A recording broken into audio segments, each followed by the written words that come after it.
I had the pleasure to play the tech preview of Halo Infinite this past weekend, and I absolutely loved it. Yes, even when I was pwned by a kid on his 8th snort of gamer fuel. What a time to be alive. Fun fact though, I never received my email invitation to take part in the flight, but I did receive my Steam code on my Halo Waypoint inbox. Maybe 343 Industries is actually a generous god. Who knew? I do plan on making a full tech preview review with each flight that comes out till release, but since this is my first time actually playing Halo Infinite, I want to highlight the things I disliked about the game, especially when they are subject to change with community feedback. Halo Infinite, as it stands right now, is a solid experience with a lot of potential, but some of the things I am about to mention need to change. If you like Halo and want to know everything about Halo Infinite, subscribe right now and leave a huge like. And for my Doom fans from hell, don't worry, I'm not going to stop posting Doom videos. I still have a lot of lore to cover. Thanks for watching and enjoy the video, my friends.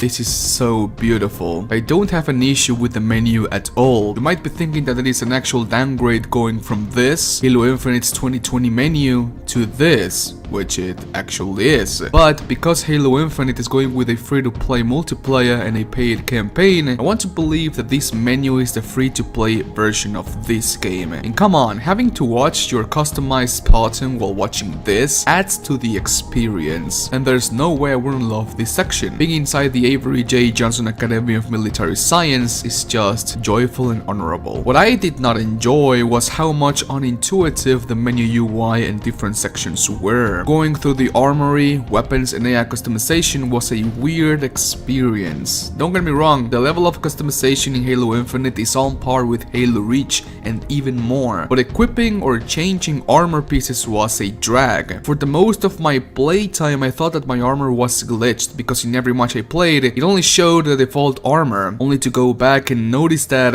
I had to click inside a tiny little checkbox to actually equip the armor. It's a very little nitpick and it doesn't downgrade the experience at all, but hey, it's all about the tiny little details. Am I the only one that noticed that this looked and felt a lot like Destiny 2? From the very epic, welcoming orchestra music to the font they used on the text to the arrangement of the store and even some of the text pop-up animations / sequences. I'm not saying that Halo is stealing from Destiny by any means, but that's the feeling I got when navigating through the menus of Halo Infinite. Now, let's talk about actual gameplay. Yes! Yes! Surprisingly enough, I do not dislike sprint in this new Halo. What? Take care, Arbiter. What you say is heresy. As it doesn't compromise the gameplay flow and level design of the game. Truth is, sprinting barely makes a difference when moving from point A to point B. And unlike Halo 5, going from sprinting to shooting takes nothing but milliseconds. So if you are sprinting down the hallway and someone comes out of a corner guns blazing, with fast enough reflexes and good aim, you still have a chance of beating your opponent. Sprinting in this game is used to build off momentum and for sliding, that's it. One thing I really had a problem with was the radar. Because sprint barely increases your movement speed, everyone was just jogging. And in Halo Infinite, jogging equals crouching, in the sense that you do not show up on the radar. Since forever in Halo, if you move at a speed that was considered a little bit fast, you will show up on the radar, and that was an equal exchange. You give away your position so that you can move faster through the map. Yet, because sprint barely increases your movement speed, everyone is invisible on the radar, and for a casual player that wants to have a good time, that's devastating. This radar configuration is more akin to competitive play, where every player has the game awareness and game sense of a cat on its fourth line of cocaine. But for social playlists, this ain't it, chief. If you move fast, you should show up as a big red dot on the radar. End of story. The gunplay in this game is astounding. My favorite gunplay in all of Halo, by far. Every weapon available in this tech preview, for the exception of some, felt great to move with and shoot. The new assault rifle has easily become one of my all-time favorite iterations of the AR in Halo, and the VK-27 Commando is just a beast. Yet, I have a big problem with the sniper rifle. Using the sniper in Shootout Academy felt awesome, with my highest score being 54,000. I felt like a legendary sharpshooter, bro, but the moment I grabbed the sniper on multiplayer, I noticed its flaws. For some weird reason, the sniper takes a long ass time to shoot after you have pressed the trigger. I do not know if that's my PC, my game build, if it was intentional, or I'm just seeing things. Besides that, zooming with the sniper completely fucks with my sensitivity. It's easier to get no-scope headshots than getting kills while zooming. Almost every pro player and Halo YouTuber agrees with this sentiment. Look, I do not want everyone to be a sniper god in Infinite. Getting kills with a sniper should only be possible with actual skill. But something is off with the sniper. You can just feel it. The Bulldog and Heatwave could get a little bit of a damage buff. Shotgun should always one-shot the enemy in close quarters. It's a goddamn shotgun, but most often than not, I would prefer using the pistol than the Bulldog or the Heatwave. Just take a look at this.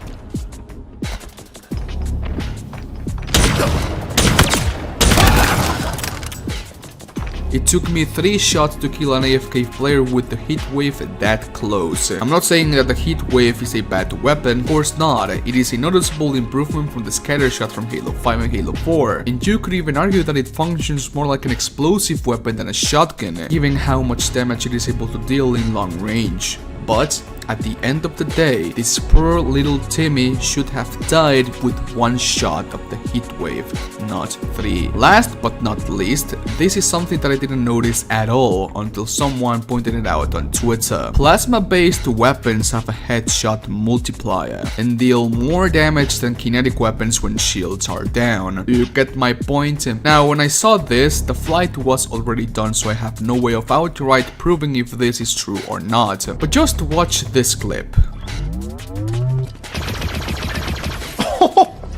Oh no, I just cross-mapped him with a plasma pistol. Oh no!